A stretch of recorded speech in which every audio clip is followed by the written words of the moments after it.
Oh man. So I had the most satisfying win earlier.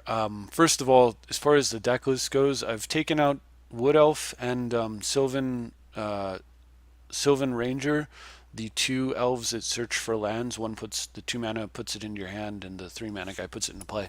Instead, I'm using Elvish Archdruid, and I went ahead and just put Temple of Mystery in the deck as a 30-second land, just because I wanted to have another land for a Mox. Although with the Ranger, you can fetch a land and discard it to Mox, so there is that. But having the Mox in the opening hand and having the ability to play 2 mana on turn one is super valuable to me. So um, I don't know. We'll see if those changes stick or not, but that's what I'm running with for the purposes of these games.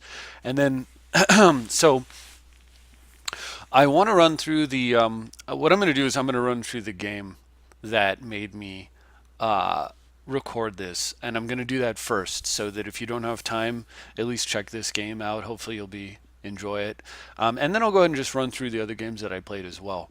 Anyway, so just for the entertainment value. But here I'm playing against Go for a Medic 42, and let's hope that the game doesn't bug out. So it was. Is it going to play? Okay. Pause. All right. So here's what happened. So this guy's playing Gisa, whatever, and Drolf. Um, lets him recast zombies from his graveyard, and um, so I went to mulligan this hand, and I was laying next to my 2 year old. We just moved in and we're waiting for our furniture to come here, so we're on an air mattress. So when he moved around like this, it caused my hand to jerk the mouse, and I clicked keep instead of mulligan. So I told the guy like in text, um, is the log gonna come up? Let's see. Let's see if the log is actually recorded on this, because this is kind of interesting. Um, is it going to? Oh, interesting. So apparently it doesn't record the log. So anyway, I told the guy what happened. And I didn't really expect anything. Like, I didn't expect him to concede or something. I just expected him to either ignore me because he wasn't interested in what I had to say, or be like, "Oh man, that sucks," or "Bummer, dude," or whatever, right? Instead, he's like, "Cool story, bro," which is just super douchey. So there we go. Yeah. Yeah, so I'm like 2 year olds laying next to me. Cool story, bro. And I was like, originally, you must be very creative. He says, sarcasm, you must be such a smart guy. And I said yes to both. So we didn't start off on the right foot here. I was pretty upset. I was on tilt over the misclick. Not on tilt, but I was irked. And then this guy just got under my skin. And so I had been kind of ready to just. I was explaining to him why I had misclicked, and I was gonna just concede to him, but because he was a jerk, I'm like, I'm gonna play this out, and I'm probably gonna lose, and then I'm really gonna have a bad morning because I'm gonna have lost to a jerk. Um, but I decided I'm gonna play it out anyway, and so he's got an insane start here. He's got Temple of the False Gods. He had Urborg to make it work. He plays Jissa, and then he flips Fleshbag Marauder. So he can play zombies from the graveyard, which means he can recast this zombie and then kill itself and then recast it again and recast it again. So he's got Chainer's Edict on a stick now. I drew a strip mine, which wasn't green at all. So I went ahead and stripped his Urborg only because I didn't want him to have enough mana for Temple to be in the on position, but also because Urborg enables Temple. So as much as I wanted to kill the island, I killed the Urborg because it takes out 2 mana sources. Um, he goes ahead and hits a swamp anyway. So, okay, that's hit one with the commander, and I get nothing. So I have to throw away. I throw away Forbid. The chances of me having a counterspell are almost nothing. And then I draw a land. So I've been connected with a couple of times now with the commander. Um, and I think for a minute, like, how do I play this out? Like, how do I continue to develop? And I figure the best way for me to develop here, because he's got Edict on a stick, is going to be to regrow the Windswept Heath and continue to hit mana drops. So that's what I do. He Vampirics in response, so I figure I'm basically lost this game. I mean, if it was me, well, I suppose he was a mana short from having this in turning the temple on and being able to mind twist me. But the other thing, between mind twists and necropotence, like if it was me tutoring right there, or even strip mine, I don't think I would have lost this game. But anyway, he tutors for Soul Ring, and then copies the Soul Ring.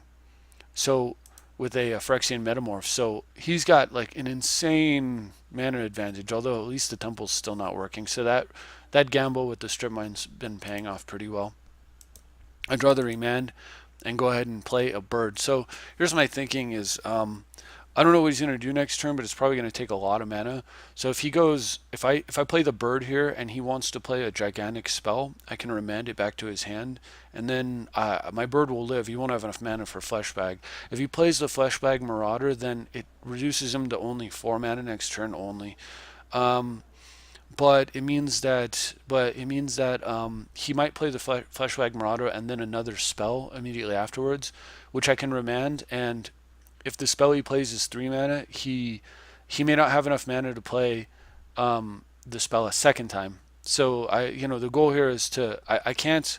He's gonna get cards out of my hand, but I either am gonna get rewarded with a bird if he goes all in on a big spell, or he's gonna play 2 spells but maybe not 3.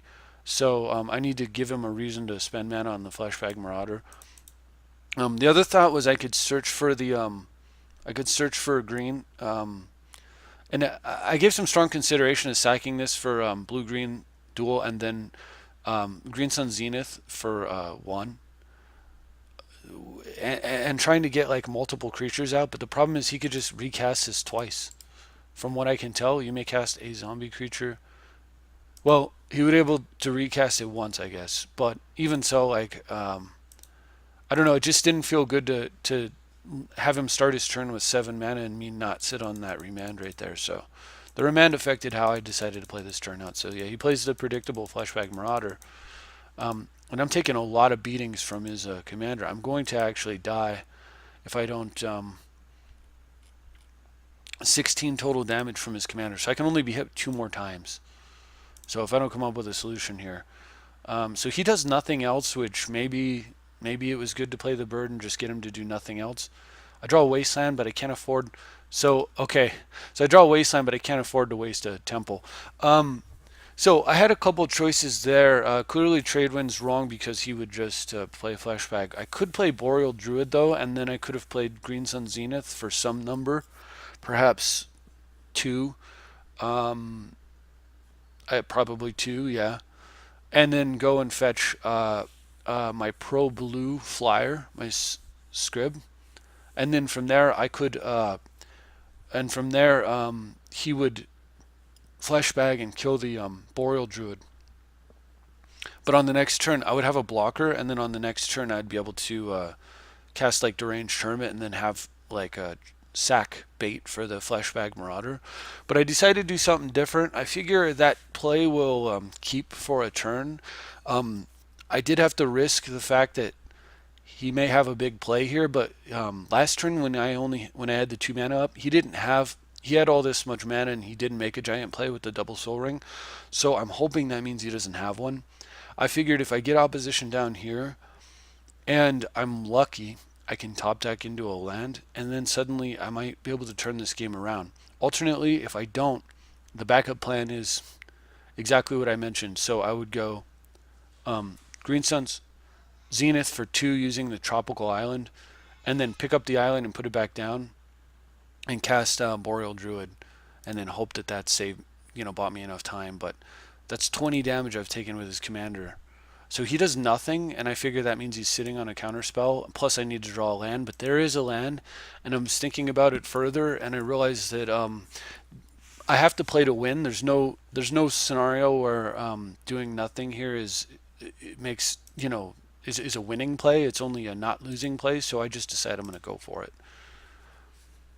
And he does not have a counter spell. He does not have bounce for opposition. He has removal. I just kill my guy. It was an edict effect.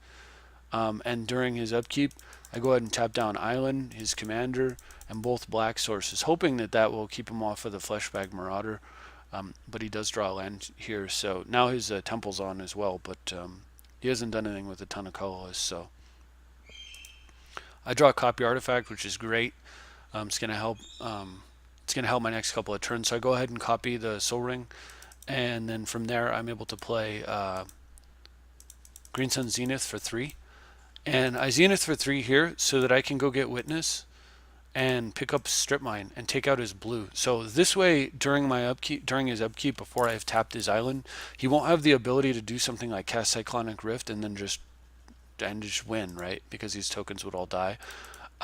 So now that concern is gone, I continue with the plan of locking down his mana sources. And there was some thought to holding up one creature and not tapping the Soul Ring in case he had a way to untap this guy. But in his colors, there aren't that many ways to do that. That don't, and so I figured I would just take the risk on it.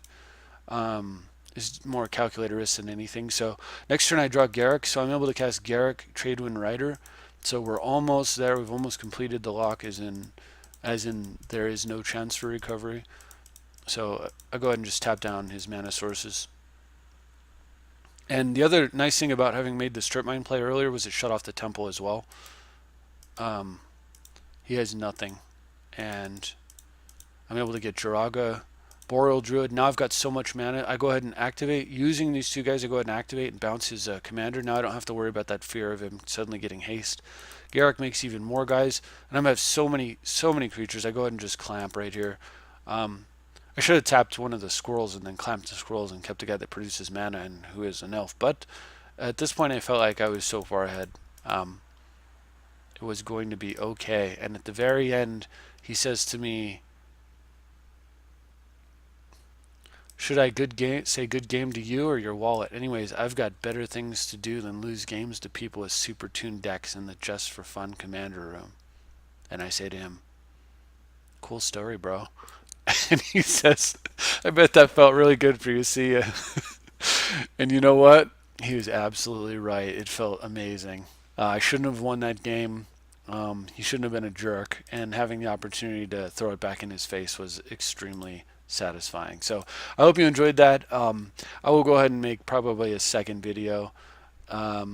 Well, let's just do an annotation. So the annotation of this video, if you're interested, will be running through the rest of the games of the day. None of them are as satisfying as the game against Gopher Medic 42, though. So I'll go ahead and just play them through, and we'll stop at Kamiko, and we'll call it bonus games for your entertainment. So these games I'm just going to leave on play. I went ahead and mulliganed turn 1. I'm playing the mirror match in color. This guy actually played first turn Temple and Mystery and reminded me. I had quite honestly forgotten about the card. So he reminded me of its existence, and that's when I made the change. So after this game is when the deck actually has the build that it has right now. So he's playing the blue-green commander who is an Edric, and Prime Speaker Zagana, and there's a big reason why that is the worst. That is not the best commander in these colors. At any rate, my opponent's done nothing this game, and I intend to keep him on the do nothing plan. And when I fetch out an orb, he immediately concedes. So never even played a card. And so my board looks like this, his looks like that, and he's done nothing. Played no spells at all. He's just been a punching bag. Fine with me. So the next game here, I'm playing against Creole, playing mono white, and he leads off with Weathered Wayfarer, and he has a Keldoran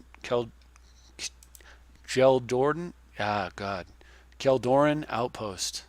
So he's able to take advantage of the land tax effects of Weathered Wayfarer, and then he plays Relic Seeker, which lets him search for an equipment and put it into his hand. I, however, have a Soul Ring draw, and then I'm able to copy artifact it and use the extra mana from the one floating and the Soul Ring itself to cast Vedalken Shackles. So I'm actually working around, and I choose not to play a land here. I thought it was going to go first turn Soul Ring, second turn Jace, but because of the land tax effect he's got over there, I decided I'm going to work around that instead. So then he gets Cavern of Souls, plays Pearl Medallion, and fetches Sword of the Animist, which is actually a very good equipment. But it doesn't make a lot of sense with the land tax plan that he's got going over there. But who am I to judge? So anyway, I play I play Jace here, and I bounce his renowned guy and steal his taxer.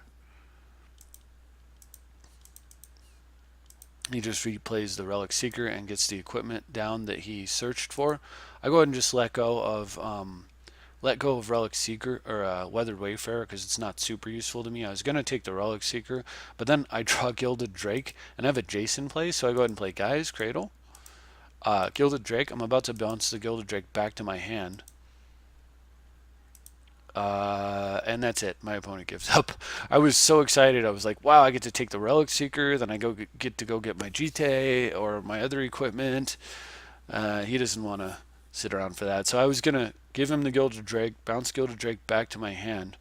And then I was going to... so then I would have one creature. I was going to use Soul Ring to take the Vedalken Shackles. I would still have one colorless floating at that point. Then I was going to tap for... so with one colorless floating, I would tap for blue and 2 green. Because at that point I would have Wayfarer and this. I would have these 2 creatures under my control. So then I would tap for 4. I would cast Garrick. And then after Garrick resolved, I was going to untap Cradle and Island. And then we were just going to sit in a pretty good spot. With the Remand. Actually, I probably would have untapped Double Island. And then just chilled under the Remand. And then from there, good things happen. But my opponent just gives up to the Gilded Drake Jace shenanigans. So, this guy, straight cash homie, doesn't, I guess, like to play my deck, which is very expensive. Hi, son. I'm going to go ahead and pause this for a moment while I'm, is there a way that I can do that? I don't think there is. Oh, that's unfortunate. This doesn't have a pause. Alright, so anyway, we'll just spin through the rest. So anyway, I'm playing against Marquesa there. Get a first turn elf, second turn Edric. Draw. This is one of those, yeah, so I still have the Sylvan Ranger at this point. And he would have been a land, that came into play tapped, I suppose, so. Opponents get Stasa down. I'm just playing very carefully because I was planning to work around this guy, but yet again, just like the other opponent, I immediately get an advantage, grab the Winter Orb, and the game instantly ends. My son has a balloon here that he's very, very happy to smash around. So this guy is advertising on his game, is advertising for... he was advertising for hardcore, like, he said he wanted to play like the best of the best, that kind of thing. So I was really excited to join, and then when I saw Zur, I was pumping the fist because I was going to have a real challenge. He leads off with, I get a slow hand, but I keep it because it's got an immediate answer for Zur, and it's got some problem cards for Zur to deal with. He leads off with Preordain, which is really nice because it's not a Soul Ring, although it's also nice because it indicates that, he's got a quality deck. I love having a challenge, so I get down Bloom Tender, and then my opponent plays Knight's Whisper into Chrome Mox, imprinting Power Artifact. So he may be playing like the old school Zur combo you out type situation. I'm not quite sure. Anyway, Grand Dynamo there's pretty nice. Garrick is really nice, so I'm going to go ahead and just ramp into mana and say go. The reason that I didn't play like Glen Elendra here, for example, is that I can most likely he's going to play Zur next turn, and then I can steal it and cast Glen Elendra on the same turn, leading off with Glen. So the idea is, and that right there is going to be game over if that happens. But he doesn't actually walk into that. He plays Zur and a Merchant Scroll for High Tide, which is, Jace and a Merchant Scroll for High Tide, which is weird. I'm not going to steal Jace. It's going to be a while before Jace turns into the active. I can always attack and kill it pretty easily, and it just doesn't do much for me. Sower has to be there for Zur. So I draw a Tree Speaker. We're going to lead off with Glen, like I said before. Not only does that protect my board, but it also turns the Bloom Tender into a creature that taps for 2 mana. So go ahead and do that as well. And I go ahead and I spend my mana this way to cast Edric so that I can leave blue up. And the reason I leave blue up, so I could spend a green and level this guy up in advance, but I want to have double blue so that I can sack Glenn twice. I know my opponent has High Tide, and he may use High Tide as a bait spell, and I will counter High Tide if I can. So that means that because it's too scary to have a High Tide running, so that means, but it's so cheap he can bait with it for a single blue, and then he could do something like, stop please. He could do something like, thanks son.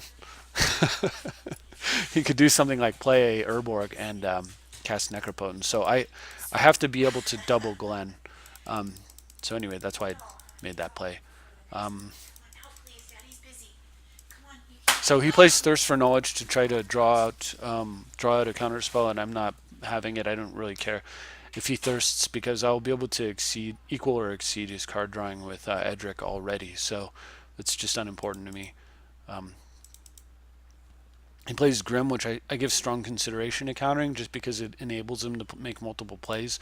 But I decide that I'd rather try to hit the card that follows the Grim than hit the Grim itself. And at this point, I don't need any of those guys for mana, so we're just going for a full grip, looking for more counters.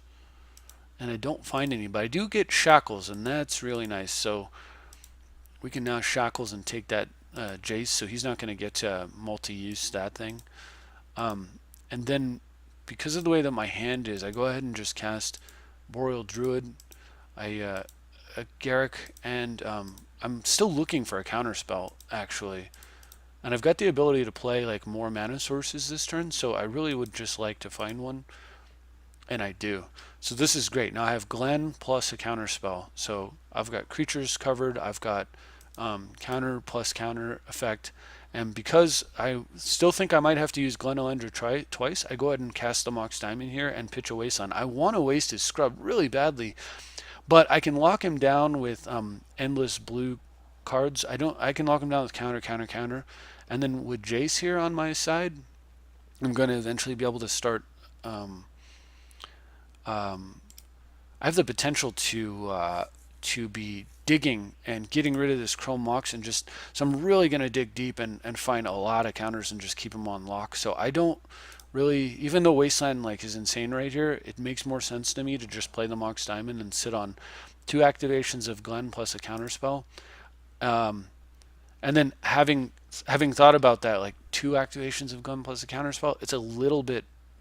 It just seemed a little bit. It seemed more than I need, so I go ahead and spend 1 mana and I clamp the Glen, so it'll be 1 activation of Glen Elendra plus the counter plus draw 2 cards, and at that my opponent goes ahead and gives up. So I thought it was pretty nice because it's always enjoyable to face the toughest decks, but it's even more enjoyable when you win. So, all right. So this guy's playing Kalia, and I had a real problem here. I had to mulligan. So I figured this is what's going to happen. So I mulligan in this hand, thinking, okay, I'm going to lead off with Arbor. If he doesn't kill it, I'm going to go Shop, Vault, Sword, Equip, Attack, and then from there I have an Arbor with a Sword of Fire and Ice. My opponent won't be able to play as Kalia because he can't block, and I can shoot Kalia. But his first turn is Mother of Runes. So holy smokes. And then he plays Hall of the Bandit Lord. So now when he plays his commander, I won't be able to attack because Mother of Runes, because this counts as a green card, he can block and give his guy pro green, and I'll never get through even with a sword. So I can't kill his commander when it comes down. And I won't have time to find an answer because this thing gives it haste. Pay 3 life for a colorless, and that mana gives the creature haste. So how in the heck am I supposed to win this game with such a bad draw when basically everything I decided to do is completely shut off? Well, first of all, I'm going to go ahead and just get the threat down. So if I get a window, I can get in there and do something with it. And then he's got Mana Crypt and misses a land drop, thankfully, but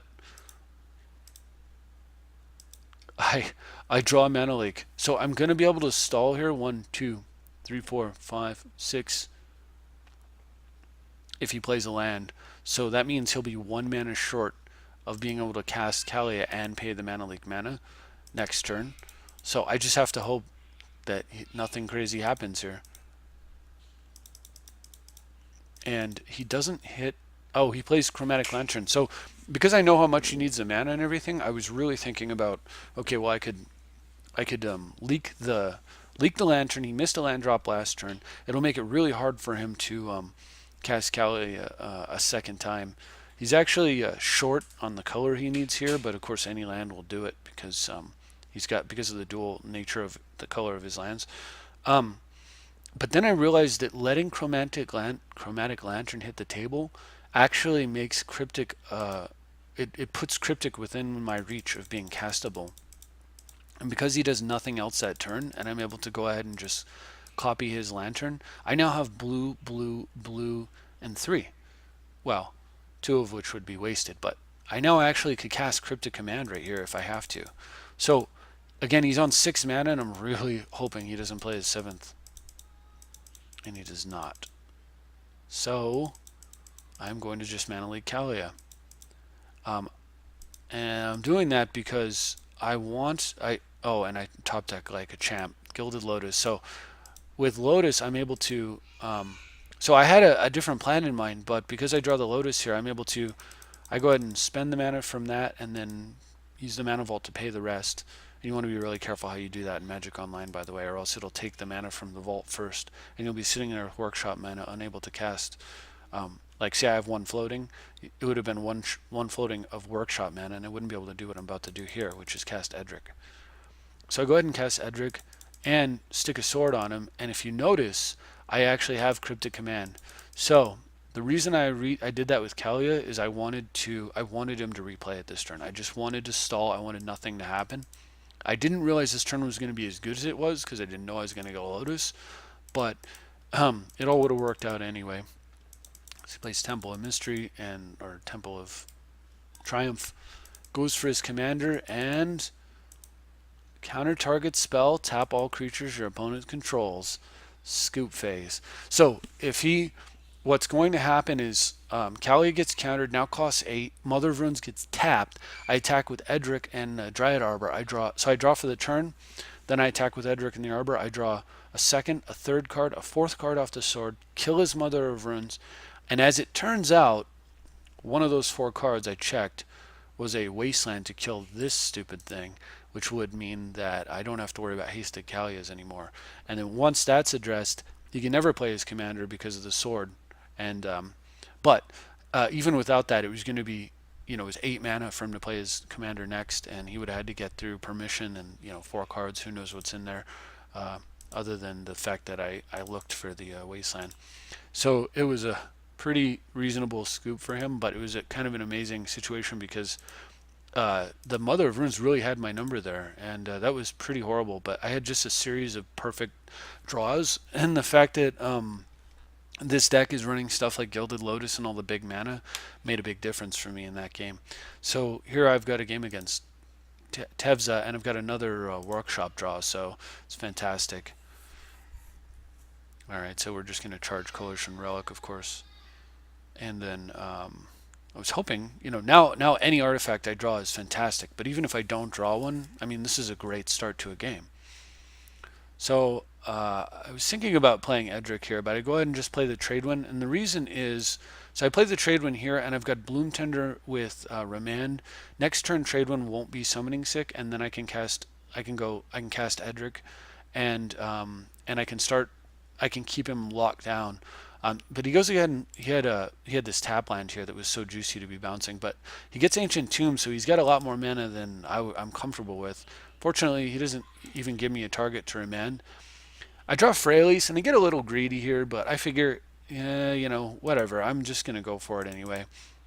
I go ahead and play Freyalise, make an elf, and then fetch an Arbor, and then I go ahead and bounce this, coming to play tapped land right away with the elf I made and the Arbor off the fetch land. And he just gives up. So apparently that was too much, which is cool. So obviously next turn, like now with Freyalise out, my opponent cannot play artifacts or enchantments safely. I'm going to continue to produce guys that I'm going to be able to produce a guy and then bounce using the token I just made plus one other creature So in this particular case, on the next turn, I would play Rainforest. I would cast Edric, right, and then I would make a guy, and then I would bounce using the guy and the Edric, and then I would be able to attack for 2, draw 2 cards, leave Bloom Tender up, so that I could cast Remand, charge my Coalition Relic, and say go. And that would be the next turn. The turn after that, I'd be drawing like an entire new hand. But of course, when you're under a trade win pressure and counters and the opponent's drawing cards, like it's definitely time to scoop. I was a little concerned that he might have played a untapped white and cast like Wrath of God. But if he had, I would have at least had my Planeswalker. I would have been able to play my commander. I still had a lot of mana in play, so thanks to the durability of the artifact mana and stuff. So I wasn't like, in a horrible spot if that happened. So I mulligan twice this time against Thraxamunder, and I mulligan to this. This is the hand I keep, and I'm keeping it because I kept this hand because I felt like if I draw any blue source, I can fabricate and and use workshop to get out of this. Like I could fabricate for Lotus, for example, or something else. And I do draw a blue, thankfully. Rip a blue, so I go ahead and fabricate. So what do you get here? Maybe I already gave it away. Maybe not, though. I actually decide instead of Lotus, I'm going to get Lantern. So the reason I get Lantern is now suddenly Lantern is effectively 2 mana because Workshop doesn't do anything. So I could get Lotus and get 3 mana in 2 turns. It'd be a slow Lotus. Or I can get Lantern now. Immediately next turn, I'm able to tap for I'm able to tap for 1 less mana total, but I will have all of the colored mana that I need. And I can use it next turn instead of 2 turns from now. So I go that route. And then top deck, Drange Hermit and decide what the heck. I'm just going to play Hermit, and then I'm going to go Hermit into Edric, and I'm going to fill my hand up, and then I should be in great shape. So my opponent draws and discards. I actually let the Hermit go. Top deck a Strip Mine, strip an island. He missed a land, so I'm going to strip mine an island here. Then I'm going to cast Edric, and we're going to draw 4 cards. And because he missed a land drop, I guess his draw was worse than mine. He goes ahead and concedes. But I thought that was kind of neat to make that kind of techie keep on that one, and hopefully you found that interesting as well. Could have been really bad if it hadn't gone the way that I had hoped, but I was able to see at least a path to victory there. So this version is definitely the current all the way version. This would have normally been Sylvan Ranger. So I went first turn and played Temple of Mystery and tucked it Frailes to the bottom of my deck, which dug me down to a regrowth. It's not that great. My opponent plays Rampant Growth. I go ahead and hit him with the Arbor and say go. His commander is Xenagos. So I'm a little concerned with him on 4 mana. And he plays Sarkhan Vol. So I go ahead and just I put Vol back to his hand. I'm still trying to dig for a better situation here, but the thing is with putting Vol back in his hand, I have Glen Elendra and I have Tomb, so I can actually play Glen Elendra next turn and counter Sarkhan Vol. So he can't even replay it. So bouncing it back to his hand was pretty awesome. He goes ahead and plays his commander, and I was thinking that I could counter it because it's an enchantment, but I cannot because it's a creature, even though it's not a creature when it comes into play. It's kind of unfortunate. It's a creature on the stack. So that's okay, though. It's not really going to do much if it doesn't have... It pumps other creatures up, and if there aren't any other creatures in play to matter, then it just does nothing. So time to get Edric down and get some cards in my hand. We'll sit on 1 counter for Sarkhan Vol. Wasteland's nice. So he plays 3 visits with exactly 4 mana up. I'm not going to be able to counter that. And he fetches Taiga. And then Eternal Witnesses the 3 visits again. Now that one I can counter because he doesn't have any more mana for the turn. Because I'm trying to keep him mana suppressed, at least color on color. So he can't play like any double red, or he can only play 1 red spell per turn.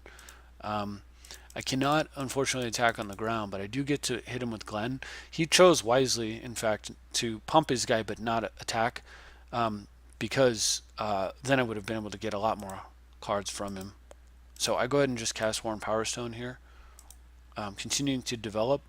And then while I'm at it, I was thinking about what else I might like to do and decide that the answer is nothing. I've got 2 mana for a counter plus 1 for Glenelendra. I've also got bounce available if I need it. So he gets another land drop, but not, as it turns out, a second red. So that seems to be having a solid effect on him. And I'm going to go ahead and counter the Pelakka Worm. I definitely don't want things getting +7/+7 and having him swing with a 14 trampling hasted guy that gives him 7 life. Sounds bad. So I unified will, and then with that he just gives up on the spot, which is kind of interesting. But reasonable. I did have Snapcaster unified will next turn, so I wasn't. I was by no means in trouble as far as running out of answers goes, and I also had the potential for regrowing unified will. So thinking gamer gets to think about some other game. And then I've finally got, for my last bonus video, I'm playing against Erebos, and he leads off with first turn Mana Vault. So he has the threat of being able to drop an Erebos very early and do some really nasty stuff, but take a look at my hand here. As good as this card is going first, I'm okay with my draw going second. First turn Trinket Mage into Mox Diamond into Nature's Claim, and he scoops. I thought that was pretty amazing. So he played a card that's restricted in Vintage and one of the best cards in any format that it's legal on his first turn, going first, and concedes before he takes a second turn. So a lot of really fun games here. Again, this is the list. I'll go ahead and scroll down so you can take a look at the lands. I'll scroll up carefully. I do hope that you've enjoyed this video. I've enjoyed making it. The games were a lot of fun, and having you guys watch my videos and give me your comments and feedback is the most fun for me. So thanks very much for watching, and I'll see you next time.